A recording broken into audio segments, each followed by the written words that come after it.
Assalamualaikum warahmatullahi wabarakatuh.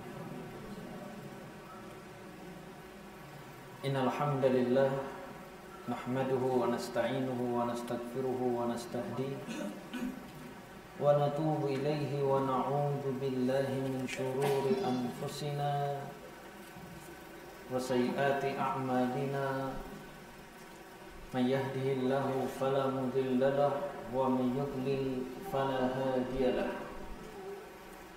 Wa asyhadu an la ilaha illallah wahdahu la syarika lahu wa asyhadu anna Muhammadan abduhu wa rasuluh. Ya ayyuhan nasu taqu rabbakumul ladzi khalaqakum min nafsin wahidah wa khalaqa minha zawjaha wa batha minhuma rijalan katsiran wa nisaa'a wattaqullaha alladzi tasaaluna bihi wal arham innallaha kana 'alaikum raqiba. Amma ba'd. Kaum muslimin dan muslimat rahimani wa rahimakumullah, kembali kita melanjutkan kajian kita dalam kitab Al-Adabul Mufrad.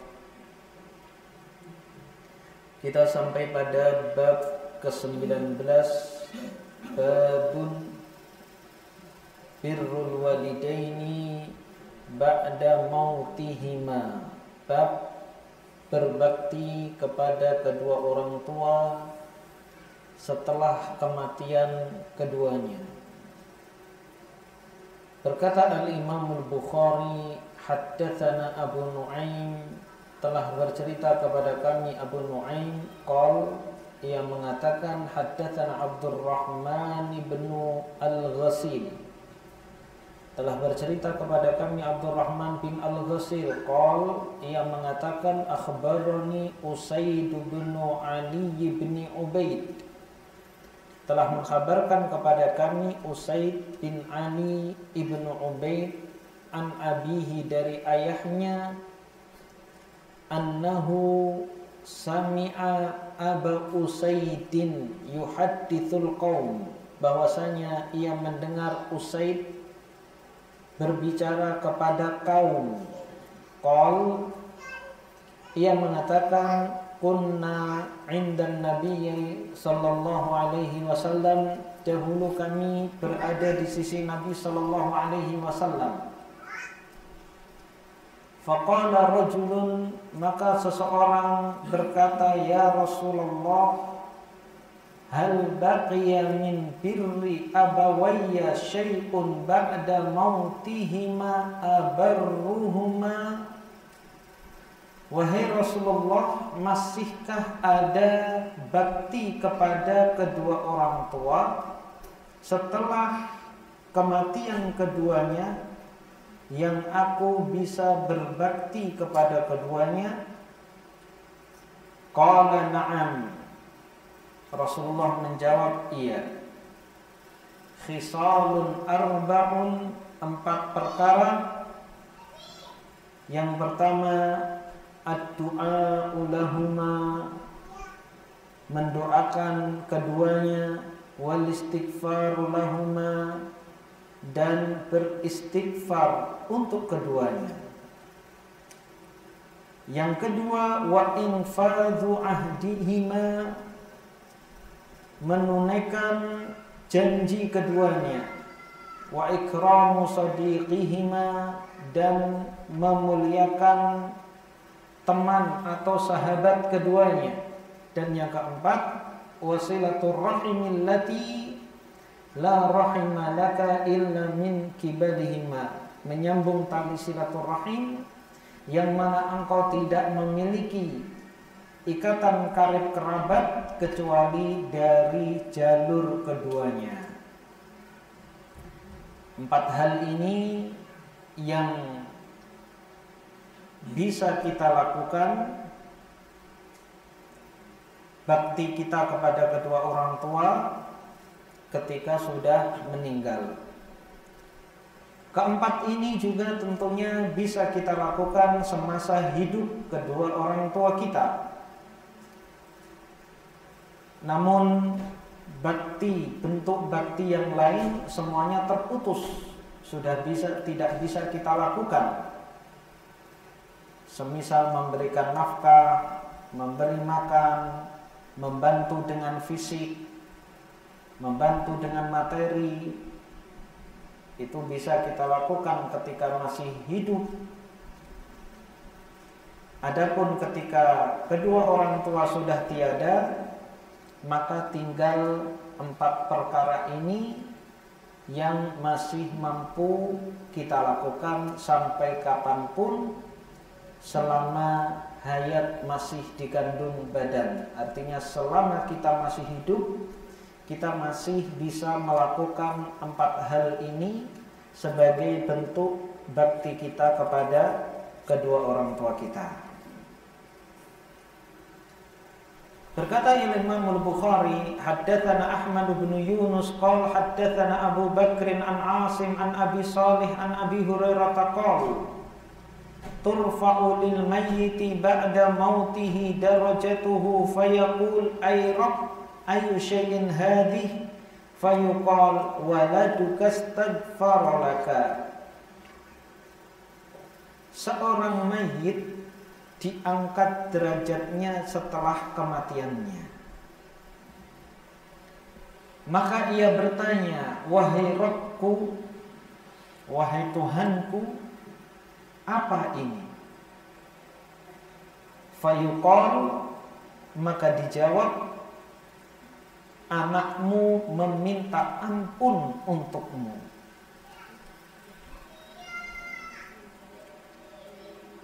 Ini keutamaan doa seorang anak untuk orang tuanya. Ia mampu mengangkat derajat orang tua ketika di alam barzakh atau di alam kubur.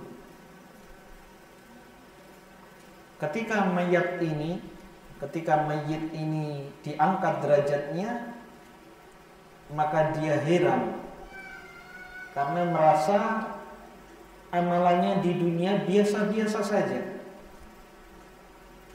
Maka dia bertanya kepada Allah Subhanahu wa ta'ala, lantaran apa amalan dia, lantaran apa derajat dia diangkat oleh Allah Subhanahu wa ta'ala. Maka dijawab, ternyata diangkatnya derajatnya dikarenakan istighfar anaknya kepadanya. Seorang yang mati, maka keadaannya bisa jadi mendapatkan nikmat kubur atau mendapatkan azab kubur. Bagi orang yang mendapatkan nikmat kubur, kemudian ia memiliki anak yang saleh yang mendoakan untuknya, memintakan ampun kepada Allah Subhanahu wa ta'ala, beristighfar untuk mayit tersebut, maka nikmatnya ditambah oleh Allah Subhanahu wa ta'ala. Setiap hari anaknya terus beristighfar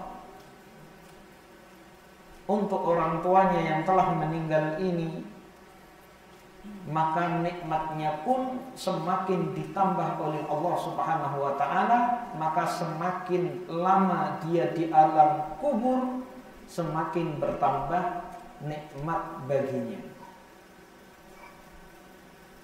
Atau ada kalanya seorang ia mendapatkan azab kubur, namun dia mendapatkan kiriman doa anaknya yang saleh.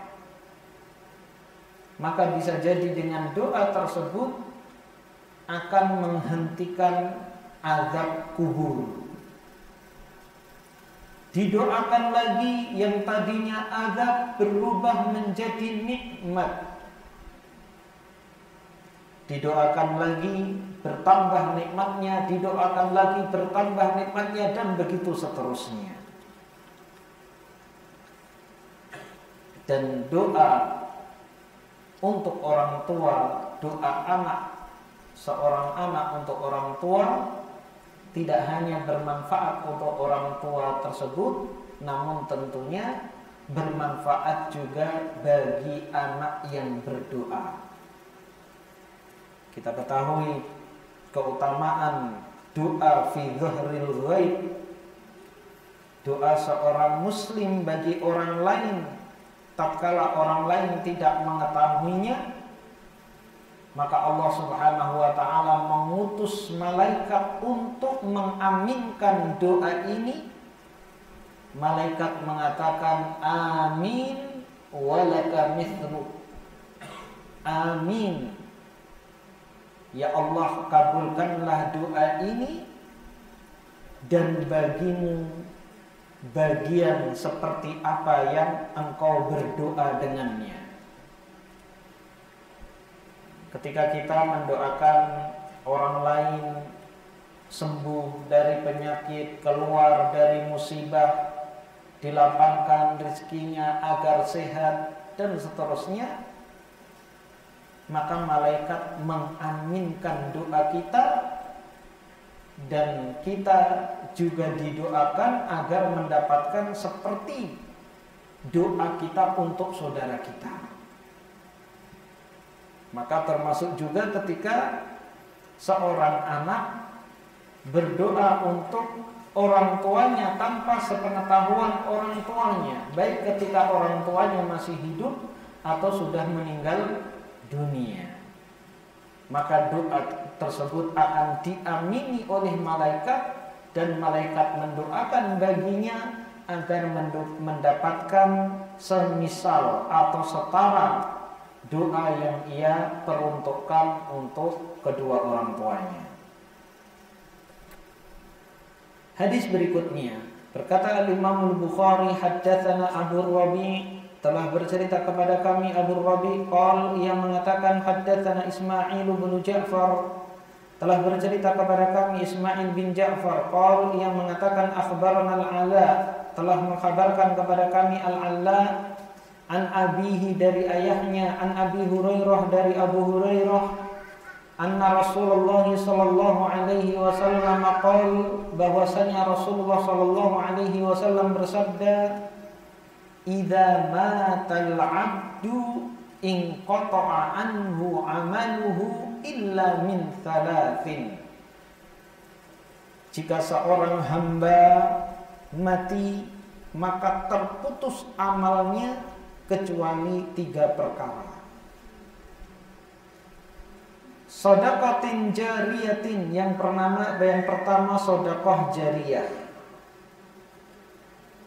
Aw ilmin yuntafa'u bihi, atau ilmu yang bermanfaat. Aw waladin shalihin yad'u lahu, atau anak yang soleh yang berdoa untuknya. Siapapun hamba ketika mati maka terputus amalannya. Artinya apa? Dia tidak bisa menambah amalan apapun. Salatnya, puasanya, zakatnya, membaca Al-Quran, berzikir, membaca sholawat, berziarah kubur, menyambung tali silaturahim, semuanya terputus. Ia akan mendapatkan pahala sebesar amalan-amalan yang dia kerjakan selama di dunia, baik itu secara kualitas maupun kuantitas. Berapa sholatnya, berapa puasanya, berapa sedekahnya, berapa hajinya, berapa umrahnya, berapa ia menyambung tali silaturahminya, berapa dia membaca sholawat, membaca tasbih, membaca tahlil, membaca tahmid, dan seterusnya.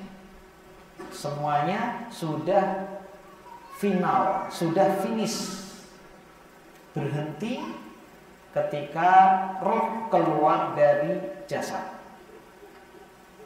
Maka dia mendapatkan pahala-pahala sesuai dengan amal kebajikan yang dia lakukan selama hidup di dunia. Kecuali 3 perkara, meskipun dia sudah tidak beramal, pahalanya terus mengalir untuknya. Dia sudah di alam barzakh, menerima hasil amalan dia selama hidup di dunia, baik itu amal kebajikan atau amal yang buruk, dia mendapatkannya. Adapun 3 perkara ini terus dia dapatkan meskipun dia sudah di alam barzakh. Yang pertama adalah sedekah jariyah.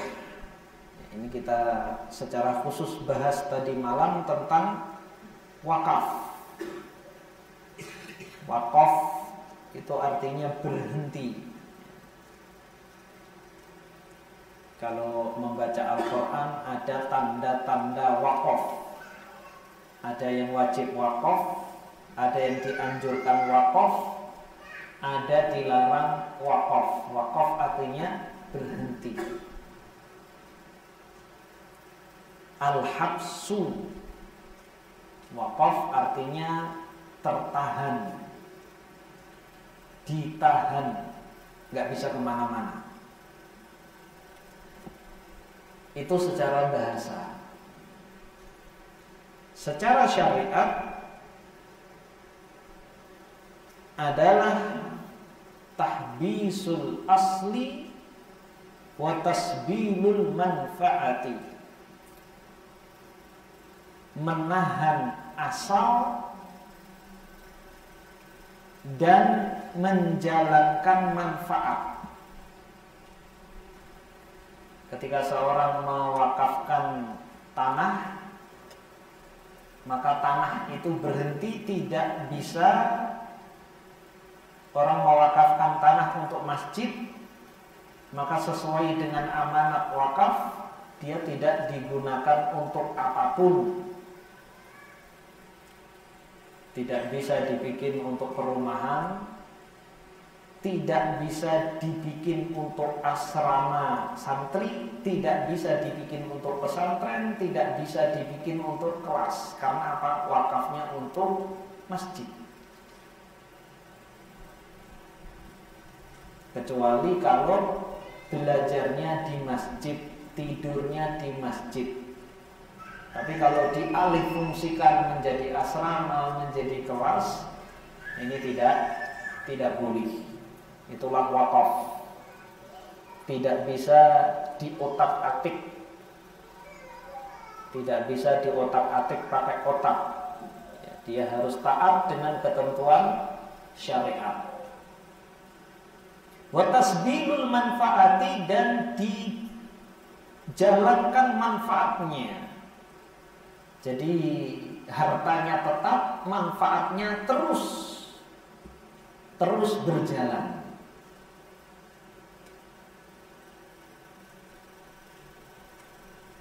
Maka orang yang mewakafkan hartanya, selama harta wakaf tersebut masih termanfaatkan atau dimanfaatkan, maka pahalanya terus mengalir kepada orang tersebut, baik ketika dia masih hidup ataupun sesudah meninggal dunia.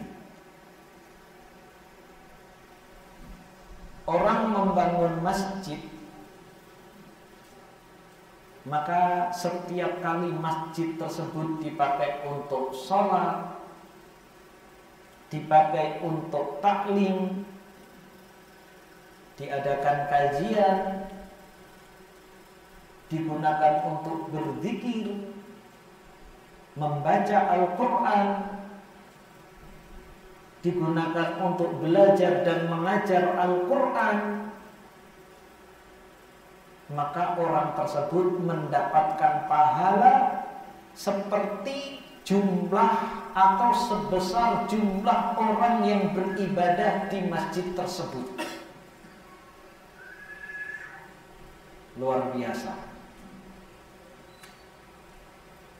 Jadi dia amalannya sama dengan kaum muslimin yang lain, sholatnya sama, puasanya sama, tapi dia mendapatkan tambahan setiap waktu kali sholat. Dia tidak hanya mendapatkan satu pahala sholat, tapi juga mendapatkan pahala sejumlah kaum muslimin yang sholat di masjid yang dia bangun. Begitu juga amalan-amalan ibadah yang lain yang dilakukan di dalam masjid tersebut. Berzikir, membaca Al-Quran, belajar mengajar ilmu syar'i, belajar mengajar Al-Quran, dan seterusnya. Maka hendaknya kita memiliki cita-cita yang tinggi agar dilapangkan rezeki oleh Allah, agar mampu membangun masjid. Sebagaimana hadis yang kemarin kita bacakan ketika Umar Ibn Khattab mendapatkan bagian harta yang paling berharga, yaitu 9 petak tanah di Khaybar. Maka datang kepada Rasulullah SAW meminta saran, meminta petunjuk pahala yang bagaimana, pahala mana yang paling besar yang bisa dia dapatkan dari tanah yang paling berharga yang dia miliki tersebut. Jadi potensi pahala apa yang bisa dia lakukan dengan harta yang paling berharga yang dia miliki. Itulah para sahabat. Ketika mendapatkan harta yang paling berharga, maka mencari bagaimana hartanya tersebut bisa bermanfaat baginya kelak di akhirat. Karena mereka sadar bahwa dunia ini hanya sementara. Berbeda dengan kita. Kalau kita punya tanah dengan lokasi strategis, kita akan mengajak musyawarah sahabat-sahabat kita, bisnis apa yang paling menguntungkan. Tanahnya di pinggir Jalan Ahmad Yani. Ada yang mengusulkan dibikin ruko, ada yang mengusulkan bikin bengkel, rumah makan, dan seterusnya. Masih jarang di antara kita yang punya harta yang strategis, letaknya strategis, berpikir untuk umat. Makanya tempat ibadah yang letaknya strategis itu jarang. Karena orang berwakaf cari tanah yang memang daripada nggak kepakai. Di Cempaka belok kiri terus masuk hutan. Daripada nggak kepakai, Ustaz, silakan kalau dibikin pesantren. Listriknya aja nggak ada, santri suruh tidur situ.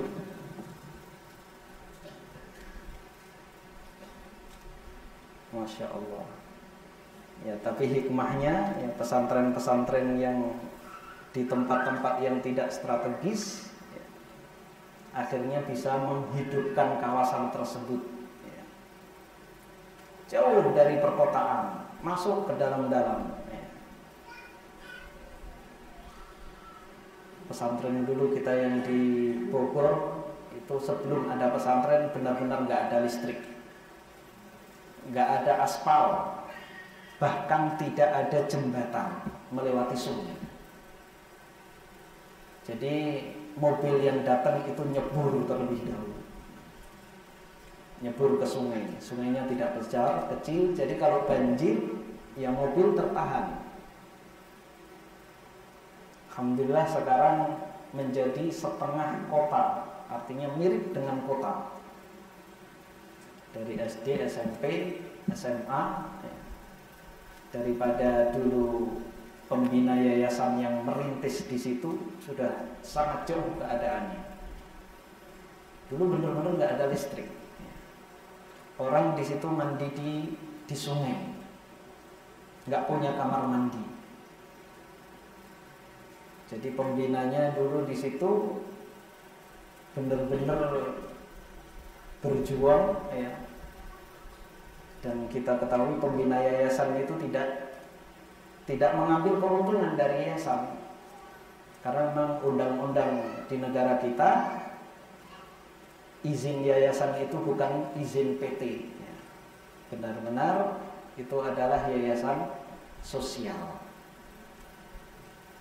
Jadi pertama kali yang dilakukan bukan membangun fisiknya, tapi pendekatan kepada masyarakatnya. Dia bawa tenda ke tempat tersebut karena tanah wakafnya lumayan, puluhan hektar, tapi di lokasi orang-orang primitif. Jadi tidak hanya di luar Jawa yang ada orang-orang primitif, di Jawa pun masih banyak. Padahal letaknya tidak jauh dari Jakarta, tapi benar-benar primitif. Apapun ada takhayulnya. Pohon dikasih kain kafan, kain putih, ya, dan yang berkuasa di situ dukun. Jadi untuk memulai pembangunan pesantren di situ, pembina yayasan dulu membawa tenda.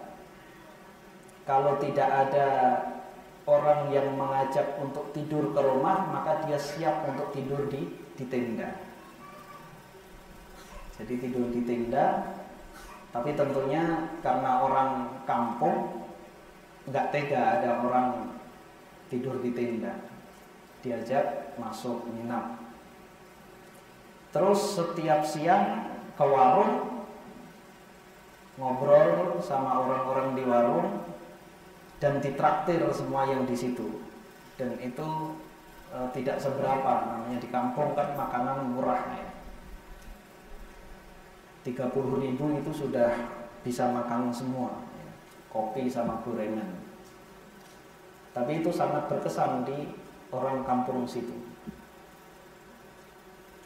Dan cobaan, di antara cobaan yang ada, ya selain kesyirikan, khurafat, takhayul, juga tidak adanya kamar mandi. Sehingga dia kalau berjalan terkadang melewati ibu-ibu yang mandi. Biasanya ada jembatan bambu, ya, kecil, di bawahnya ada ibu-ibu mandi. Itu harus dia hadapi. Dia biasanya permisi kalau mau lewat. Ibu-ibu tahu ini orang kota. Kalau orang kota itu berpakaian, kalau orang pedalaman itu nggak berpakaian. Itu mereka ngerti. Tapi sekarang sebagian orang kota nggak ngerti. Pergi ke mall juga nggak berpakaian. Jadi biasanya bilang permisi, permisi bu, permisi teh. Mereka memasangkan kain itu, jarit, kemudian baru lewat.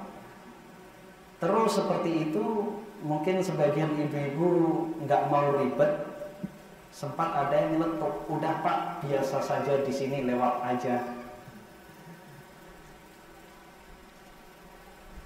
Kemudian setelah dia akrab dengan semua yang ada di situ, baru membangun pertama kali masjid. Masjid dari kayu gelugu, kayu kelapa.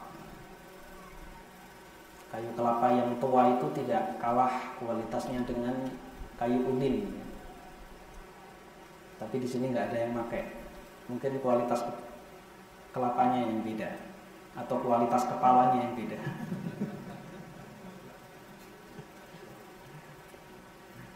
Ada masjid, kemudian menerima penerimaan santri, ya, SMP, kemudian semua orang kampung di situ dipekerjakan, ya, dipekerjakan. Tidak berdakwah sama sekali, itu yang dilakukan. Kemudian dukun yang dijadikan rujukan masyarakat di situ diserahi untuk mendatangkan material. Senang dia, dapat duit banyak, ya, setiap hari dapat duit. Berapa rit dapat duit, berapa rit dapat duit. Maka dia sibuk mendatangkan material. Otomatis kalau ada orang yang mau bertamu, dia nggak sempat lagi. Berapa sih hasil dari orang bertanya minta banyu? Daripada duit material kalah. Karena memang tujuan dia ngasih banyu tiada lain adalah untuk duit. Sibuk. Akhirnya aktivitas dia mengasih macam-macam itu otomatis saat itu berkurang meskipun tidak hilang, belum hilang 100%. Kemudian adanya khurafat-khurafat yang ada juga disiasati. Ya. Ada satu hari, ya, mereka memiliki keyakinan tidak boleh menerima nafkah, menerima rezeki, menerima uang di hari tersebut, pantangan. Kalau tidak salah hari Sabtu. Maka disiasati ketika tanggal muda itu jatuh hari Senin atau hari Selasa, maka hari Jumatnya pihak yayasan memberikan pengumuman.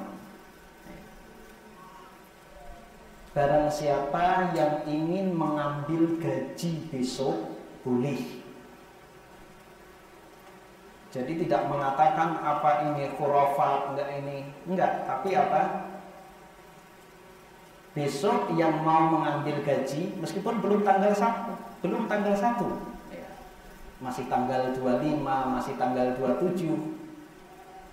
Jadi yang bekerja di pesantren baik itu tukang sapu, tukang masak atau kuli bangunan, maka diperbolehkan mengambil gajinya maju 3 hari atau 5 hari.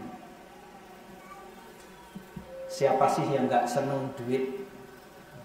Maka aturan adat pun dilanggar kalau urusannya dengan duit.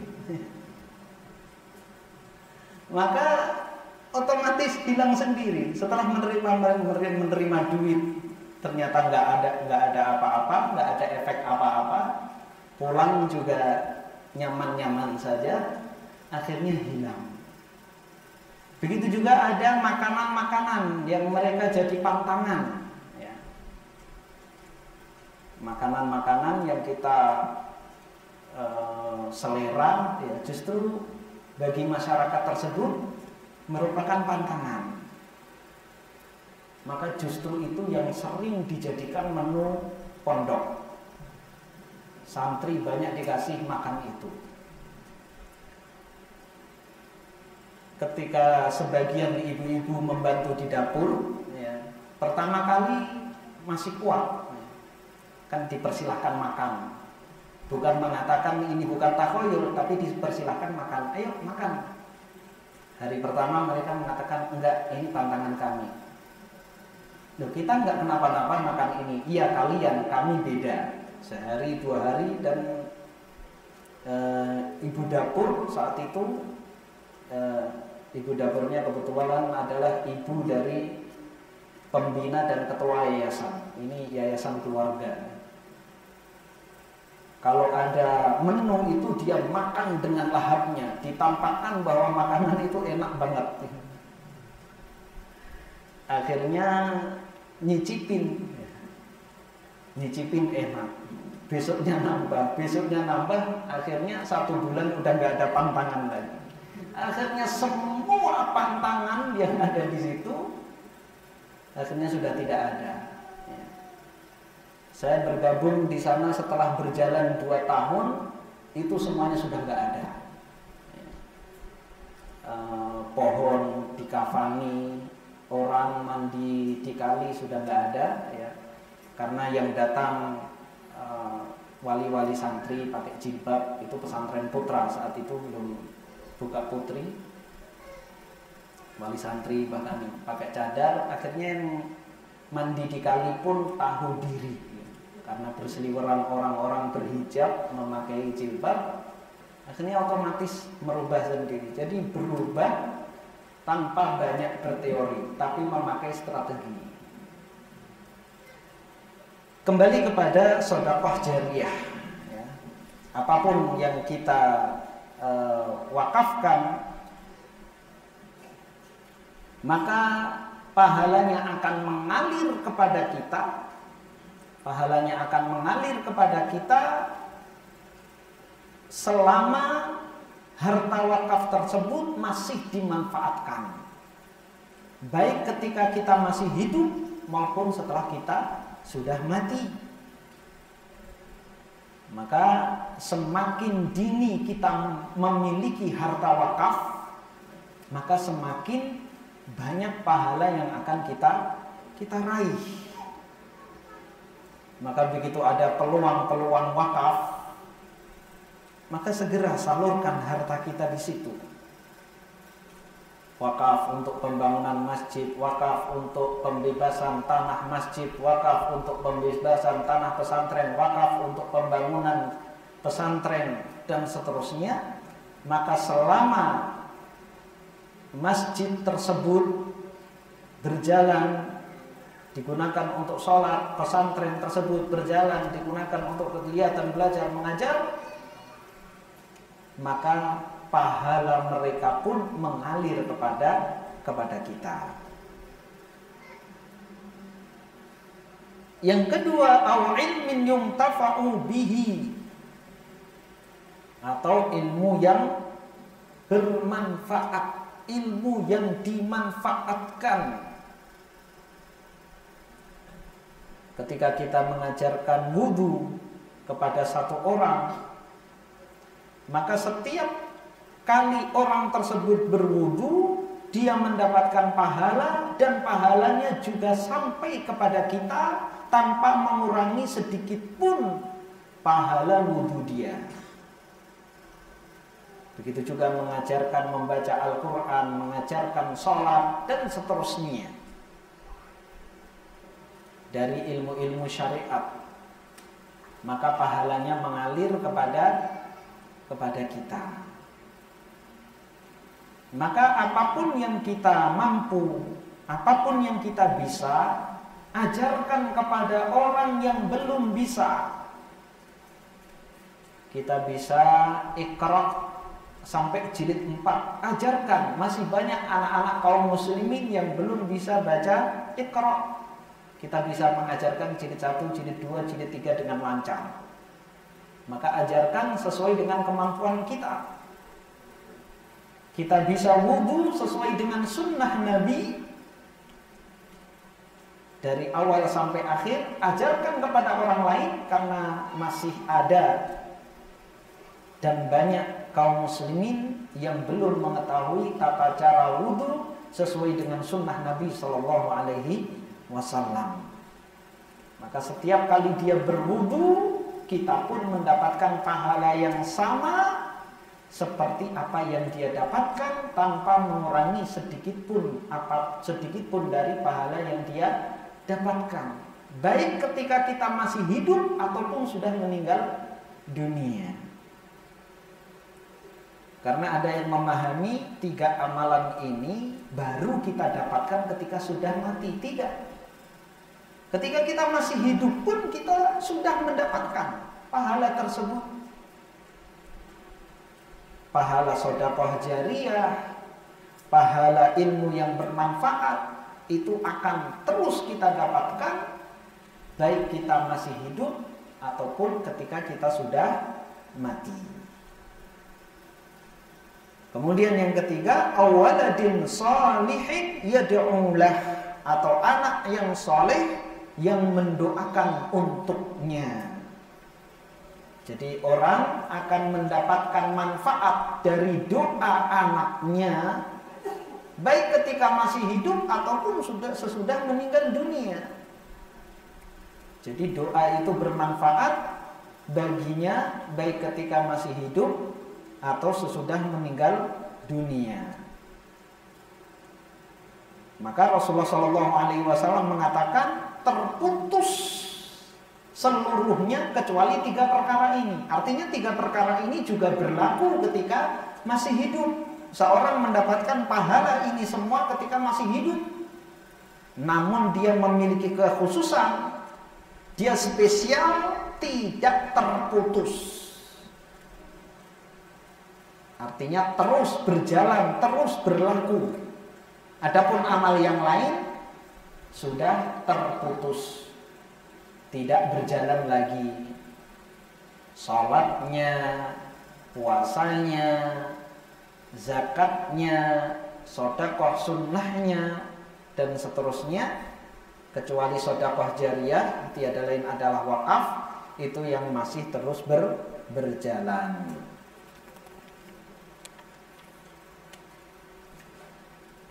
Hadis berikutnya, qala al-Imam al-Bukhari rahimahullah. Berkata al-Imam al-Bukhari rahimahullah, haddatsana Yasarah bin Sufwan. Telah bercerita kepada kami Yasarah bin Sufwan. Qal, ia mengatakan haddatsana Muhammad bin Muslim.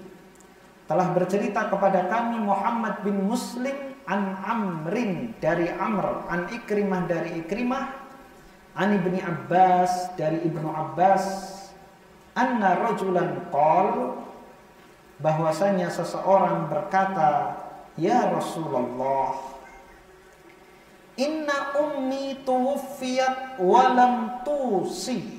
Wahai Rasulullah, ibuku wafat dan dia belum mewasiatkan harta untuk diinfakkan. Afayanfa'uha an atasaddaqa anha, apakah bermanfaat baginya jika aku bersedekah atas nama dia? Bersedekah dengan tujuan pahalanya untuk ibu yang sudah meninggal, apakah sampai? Qal na'am. Rasulullah menjawab iya. Pelajaran penting dari hadis ini adalah kehati-hatian sahabat dalam beramal. Jadi selalu bertanya apakah boleh atau tidak. Bertanya kepada Rasulullah SAW mengenai sedekah dengan tujuan pahalanya untuk ibu. Karena kebiasaan orang-orang soleh dahulu ketika memiliki harta, selain harta warisan, ada harta yang diwasiatkan untuk kebajikan, untuk diinfakkan. Berwasiat kepada ahli warisnya, hartaku, tanahku yang ada di sana kasihkan untuk pesantren.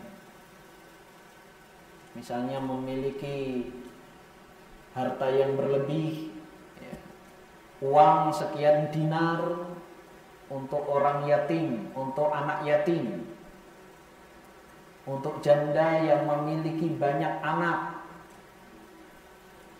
untuk penuntut ilmu. Jadi dialokasikan wasiat tersebut untuk fisabilillah.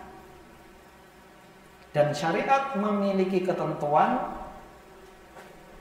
seorang yang sakaratul maut tidak boleh berwasiat lebih dari 1/3. karena dilarang oleh Nabi Shallallahu Alaihi Wasallam. Ketika Amr bin Al-As sakit parah dan dikunjungi oleh Nabi Shallallahu Alaihi Wasallam, ia mengatakan, wahai Rasulullah, aku memiliki banyak harta dan aku tidak memiliki ahli waris kecuali satu anak perempuan. Afa atasaddaqu bimali kullih, apakah boleh aku mensedekahkan seluruh hartaku? Nabi mengatakan, la, jangan. Kemudian Amr bin Al-As mengatakan, Anis setengahnya wahai Nabi. Nabi tetap mengatakan jangan. Ats-tsuluts, kalau sepertiga, Nabi mengatakan ats-tsuluts wa ats-tsulutsu katsir. Sepertiga itu banyak. Dalam riwayat lain kabir, sepertiga itu besar. Artinya apa? Nabi masih keberatan jika ia mewasiatkan sepertiga dari hartanya. Maka Abdullah ibnu Abbas mengatakan, jika manusia memperkecil jumlah wasiat kurang dari 1/5, maka itu lebih baik. Karena sepertiga Nabi SAW masih keberatan. Namun begitu melihat semangatnya Amr dalam bersedekah, beramal soleh, Nabi tetap mengizinkan tapi menyayangkan. Apa alasannya? Nabi SAW mengatakan kepadanya, innaka antadzara warathataka aghniya'a khairun min antadzarahum 'alatan yatakaffafunan nas. Sesungguhnya engkau meninggalkan anak keturunanmu dalam keadaan kaya, itu lebih baik daripada engkau meninggalkannya dalam keadaan miskin, kemudian meminta-minta kepada manusia. Ayahnya dahulu membangun masjid terbesar di kota tersebut misalnya, membangun pesantren, menggaji para ustadz, hartanya habis untuk disedekahkan. Ketika ia mati, anaknya malah jadi pengemis. Maka ini tidak diinginkan dalam syariat kita. Silakan Abang.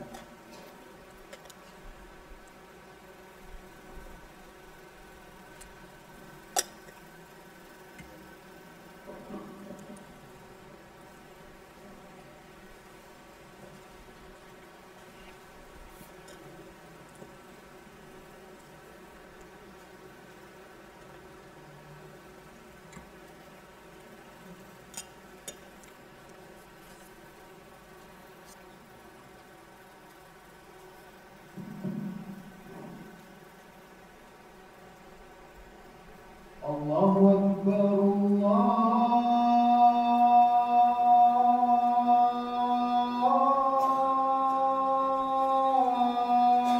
Akbar.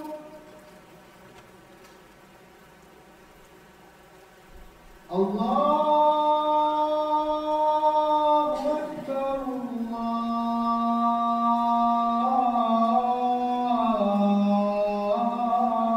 Allahu Akbar.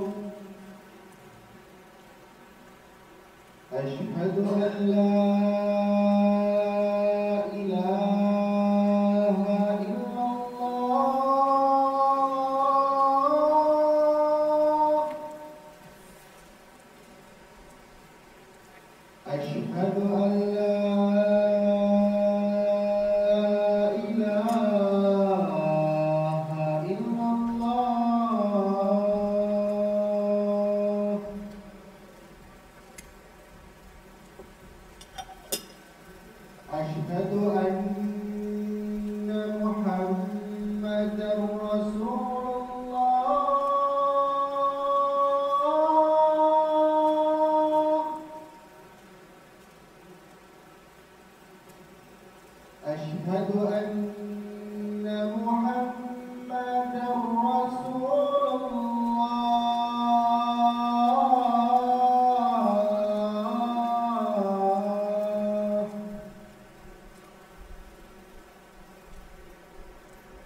Kita lanjutkan.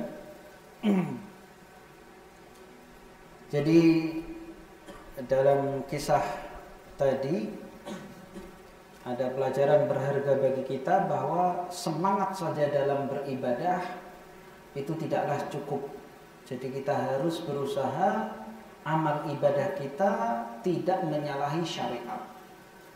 Seorang bersemangat untuk menginfakkan seluruh hartanya, berwasiat seluruh hartanya diinfakkan.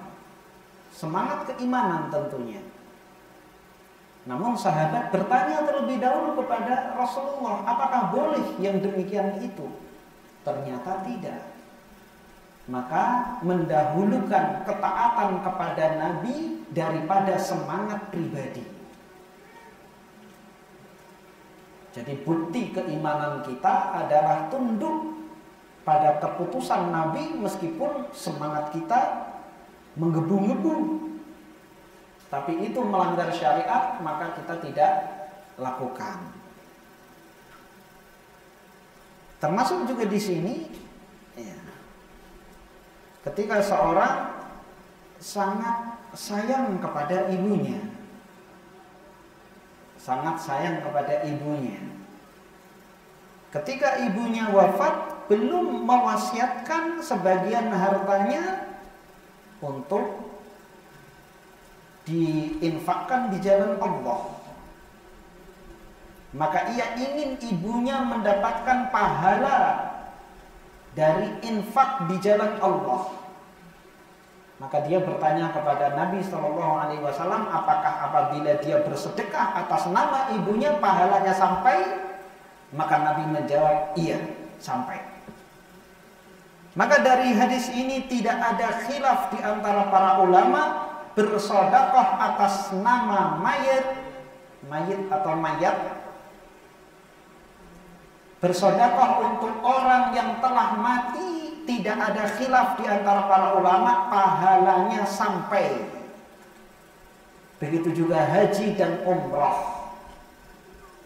Adapun amalan-amalan yang lain itu khilaf di antara para ulama. Ada yang mengatakan sampai, dikiaskan pada sedekah sebagaimana hadis yang sahih ini. Ada yang mengatakan tidak sampai. Amalan apapun, ya, membaca Al-Quran, berzikir, dia niatkan untuk orang tuanya. Ada yang para ulama mengatakan sampai, dikiaskan pada sedekah dan juga haji dan umrah. Ada yang mengatakan tidak sampai, berdalilnya juga dengan dalil ini. Jadi para ulama berbeda pendapat dari dalil yang sama. Bagaimana mereka berdalil bahwa tidak sampai? Terbukti bahwa dalam pemahaman sahabat bahwa masing-masing orang bertanggung jawab atas amal dia masing-masing. Maka ada pengkhususan pada amalan ini, yaitu sedekah. Setelah sahabat bertanya, apakah sampai? Sampai. Berarti ini saja yang sampai. Karena amalan yang lain, ya, mereka memahaminya. Artinya mereka memahami, ini menurut pemahaman para ulama yang memahami bahwa amalan itu tidak sampai. Jadi mereka menganggap, para sahabat memiliki pemahaman bahwa amalan mengirim pahala itu tidak ada. Makanya mereka bertanya kepada Nabi, karena ingin banget ibunya juga mendapatkan pahala sedekah, maka sedekah yang sampai. Adapun amalan yang lain tidak sampai. Terlepas dari kedua khilaf tersebut, ya, yang mengatakan sampai dari seluruh amal kebajikan apapun, yang mengatakan sampai,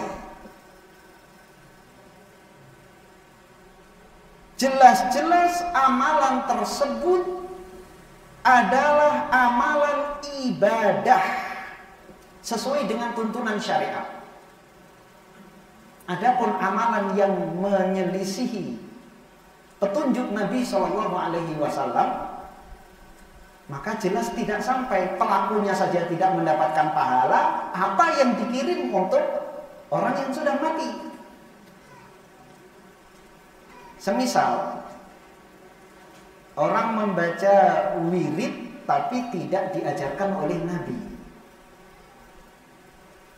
dianya saja tidak mendapatkan pahala, bagaimana dikirimkan? Orang nggak punya duit, gimana mau ngirim duit, kan gitu. Kemudian tentunya faktor yang berlaku pada keabsahan amalan, maka ini juga berlaku pada keabsahan pahala amalan tersebut dikirim.